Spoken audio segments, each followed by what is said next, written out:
Hidden away in basements, garages, and spare bedrooms all across this country are model railroads that a lot of people never get to see. There are amazing modelers out there, and fortunately, I ran into one at Timonium. He introduced himself to me. He's one of my followers, and he invited me to his house. Debbie and I spent about 3 hours there touring his model railroad. In this video, I'm going to share with you about the first 25 minutes of our visit. So enjoy. My name's Al Pugliese, and this is called the Pugsburg Railroad. It's a freelance railroad, primarily built to model the 1950s Appalachia. I didn't want to be stuck with one single prototype, so I decided to pretty much do whatever I wanted that was believable. You know, I wanted to be believable. So I stick to the late 50s. My mentors in the hobby are Howard Zane, Harry Clark, who's deceased, George Celios. Of course, we all were inspired by John Allen. When I was 14, 15 years old, I picked up Model Railroader and saw John Allen's layout and I said, I've got to have something floor to ceiling. So I tried to emulate some of that vertical, horizontal type scenery to kind of try to imitate what he had going on with a walkthrough style layout. And I guess I got started in 1972, 73. And my aunt was mad at my mother for giving me a train set. She said, what in the hell would you give this boy a train set for? He's going to pack it up after Christmas. What a waste of money. And that turned out to be the best gift I ever got. This is Harry Clark. Okay. He was featured in Alan Keller's Great Model Railroads, I think volume 3 or 4. And I met him back in 1985. And he was up in Connellsville, Pennsylvania, and he had a layout that was spectacular. It was 39 by 65 feet. Wow. B&O in the 1950s. Not one kit on that layout. Really? Even the track was hand laid. And he kind of became like an adopted granddad I never had. And he taught me how to do his scenery techniques. And if you want to turn around, we can just look at some of the scenery. Techniques he taught me is these trees, for example. This is about 25 years of trees that I've collected. The wild hydrangea. It only grows in the mountains on a certain side. I don't know whether it's an east side of the sun or the west side of the sun. All I know is you got to drive through all these different parks, and you can find it growing on outcroppings. And you can only pick it in the fall when the pods are dead. And you pick the hydrangea pods and you stack them. And Harry used to use wax to build up the trunks. But what I decided to do, instead of using wax to build up the trunks, I decided to use caulk. And you plant a nail in it, and you paint it, and you weather it, and boom, you've got a tree.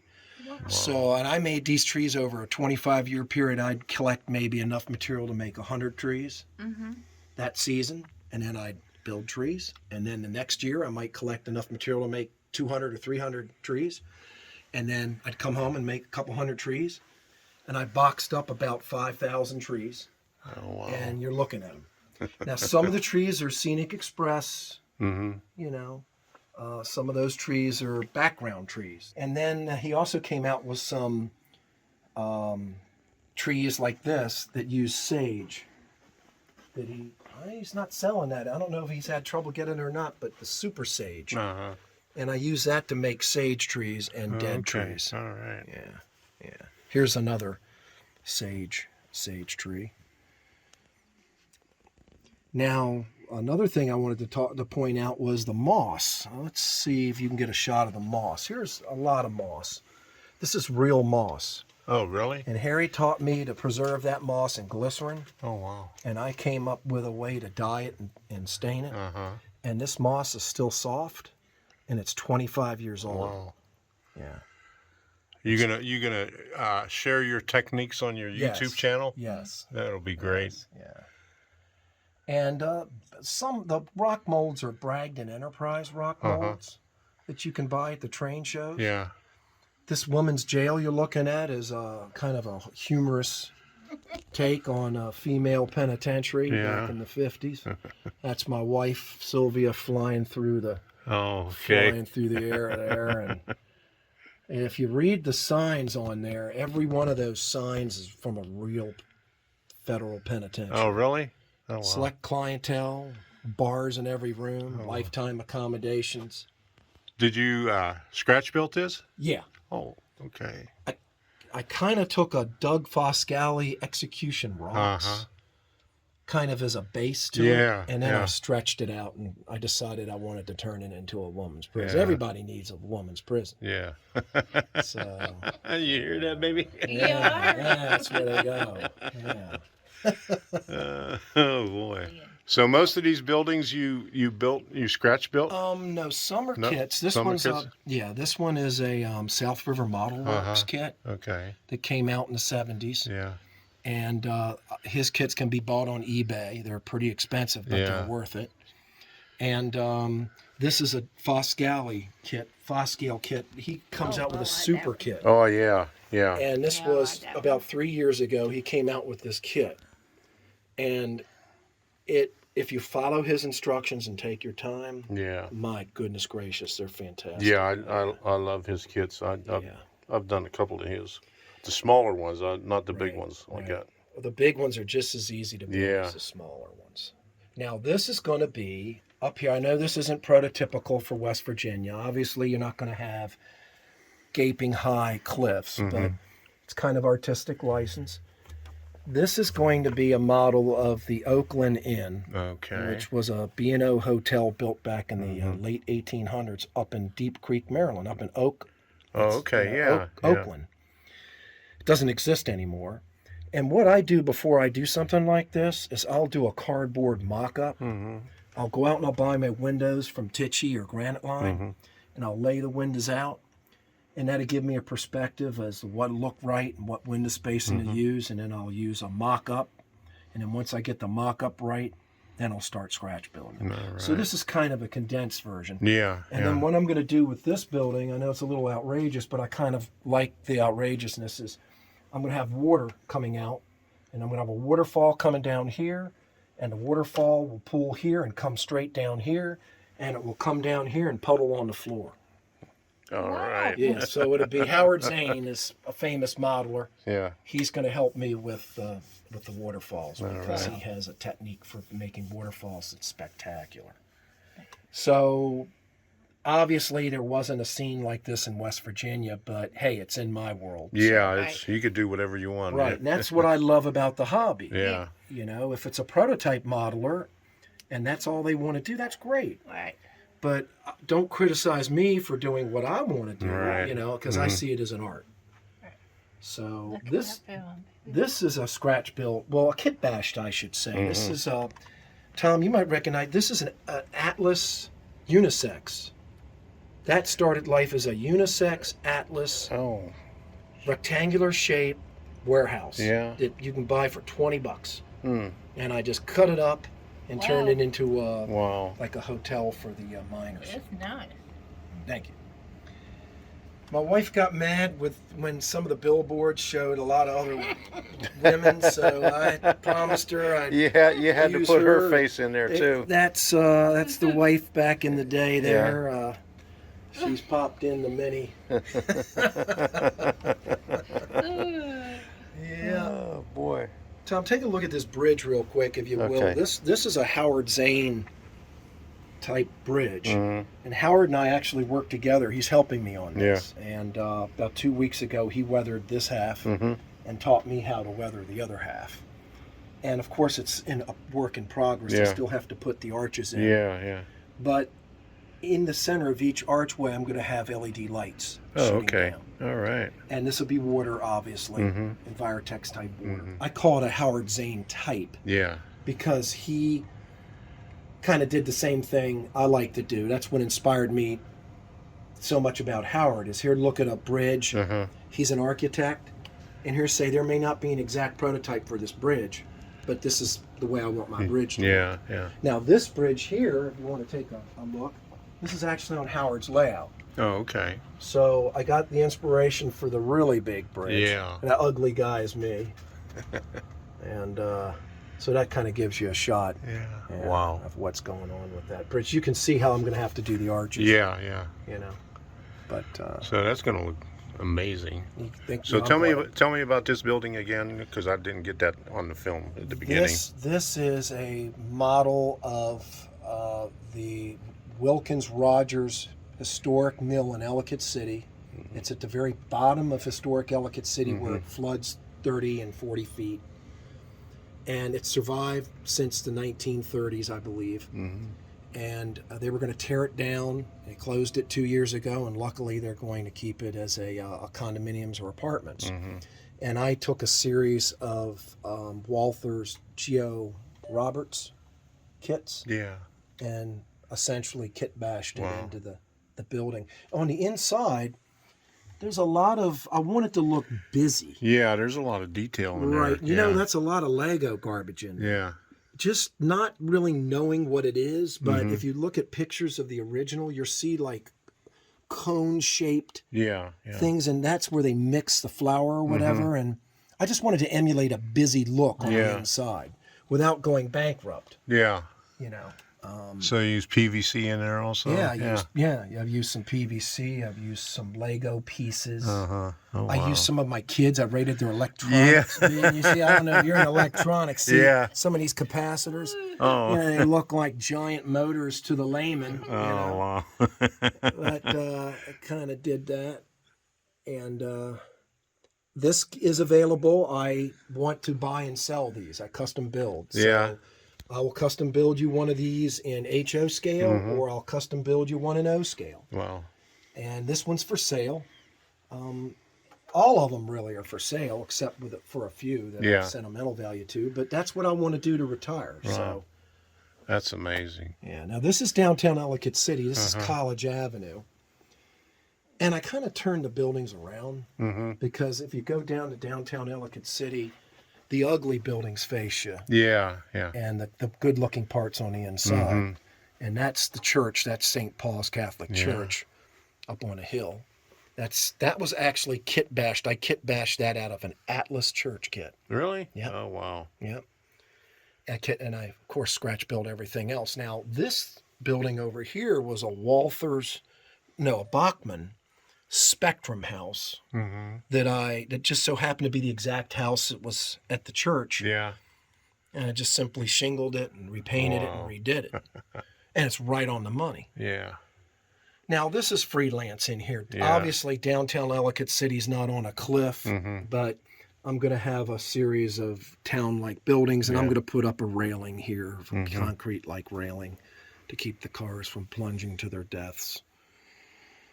So, because what fun is it if it's finished? Yeah.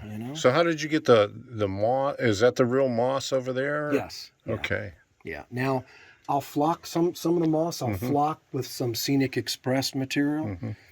That moss, again, is about 20 years old. Now, what's interesting is in the wintertime when it gets really dry, it'll get harder. Yeah. And then in the summertime when it gets a little more damp, it gets moist. Now, I'll come down every once in a while, maybe once a year or maybe once every 2 years, and spray it with some glycerin and water. I do not use glycerin and alcohol ink. I use glycerin and hot water. So now the lichen you see on the layout is all from Scenic Express. Yeah. And it's kept its color, and I like natural materials. Yeah. This is a South River Model Works kit called Robinson's Electric. And when I get some of these kits, I change them around a little bit. Yeah. So I was able to add on these sections here, and I added on some deeper sections on the side. Yeah. And then I stretch the wings out. I put this addition on the left-hand side of the building here. I'll put that addition on. All right. To give it a little bit more size. It's always good to put your own little flavor to it, yeah. And if you see some pictures that are sitting, these are actually going to be future structures. Oh, okay. That's one of George Celios's kits, Gerald Willikers. Yeah. And I've got that. I can't wait to build it. And that'll sit right here. And what's interesting, Tom, what I like to do is I'll take some gator foam or some masonite, and I'll make the base. And I'll try to work the scenery in so that when the time comes to build that building, I can pull that base up, super detail, and drop it in. Right. And God forbid if anything happens to me, it won't be as difficult to take stuff apart or move stuff. This is another new kit that's going to go here in this base. Do you know Don Reed from Microscale Models? No. He's a great maker of kits. And he just came out with a new kit called, this was Never Peel Paint, but I believe he changed the name to Pine Creek something. His kits are just absolutely easy to build and drop dead gorgeous. So I have a couple kits that I'm not going to change, only because I like the way they look. Yeah. Up here is probably something that is not for sale, but I can make copies of them. Those are built by Harry Clark. It took him about 5 or 6 years to build these. Those are models of the Deer Park Inns in Deer Park, Maryland that the B&O built. Yeah. He scratch built the windows. Wow. Because he did not like any of the windows that were currently for sale. And I acquired those a little bit before the time he passed away. And I'm going to be making copies of those buildings if somebody's interested. But I just think they're spectacular. Yeah, that's amazing. I really do. He spent years building those. Keller's video, they show him scribing the windows and filling them with paint. He takes clear acetane and here's scribe it and fill the frames with paint and wipe them down. I mean, it was unbelievable what that man did. And this was all before 3D printing. Yeah. There was no 3D print. So all the lattice work and everything you see there, that's what he did. And that's a lot of patience. Right. Yeah. Take up some space right now. So the big question, I'm sure, is probably DC, right? Not DCC. Oh no, this is DCC. Oh, it is DCC. Oh yeah. Oh my God. We'll run some trains. Yeah, this is North Coast. Thank God, man. Yeah. Pardon the people laying there on their backs. Oh, that's okay. I was looking for a interesting car they could be washing up at Timonium, and I didn't find one, so I wasn't able to get a car. Now this is Point of Rocks. And obviously Point of Rocks was never that close to a tunnel, but hey, I like Point of Rocks. I want this is your layout this is here. my layout, right. Wow. And again, my wife, who likes being, she doesn't like other ladies in those billboards. Right so here. these ladies here, this one's my wife now. Marilyn Monroe's allowed to pop up every once in a while. Yeah, she's okay. So how do you do the billboards? I'll get on the internet. I'll find a picture of something I like. I'll kind of play around and print one off. And then I'll take pictures of my wife or myself or whatever. And I'm not a computer programmer. I just have to play around with shrinking them. And when I get them to the right size, I cut them out and I do them. So I don't know how to use that fancy dance. No, stuff. Neither do I. I don't know how to do I've been on computers all my life. But now, some of these are actual billboards, like this Old People billboard from the 50s. That's national. I obviously can't sell those because they're copyrighted. This is a Fowler kit that you can buy. It looks German-American. It's a Fowler kit. And I repainted this building 6 times because I wasn't happy with the color. Weathering's kind of hit or miss. I'm happy with it. So everything looks amazing on I like here. it. I appreciate it. I'm working with Al right now so he can get a YouTube channel together so he could share his knowledge of what he's learned in the past 25 years and give it to you on YouTube. I'll put the link to his channel in the description. Probably in a month's time, he'll have everything ready to start doing his own videos. So check out his channel, and I'll have more on his layout coming up. So until the next time, we'll see you.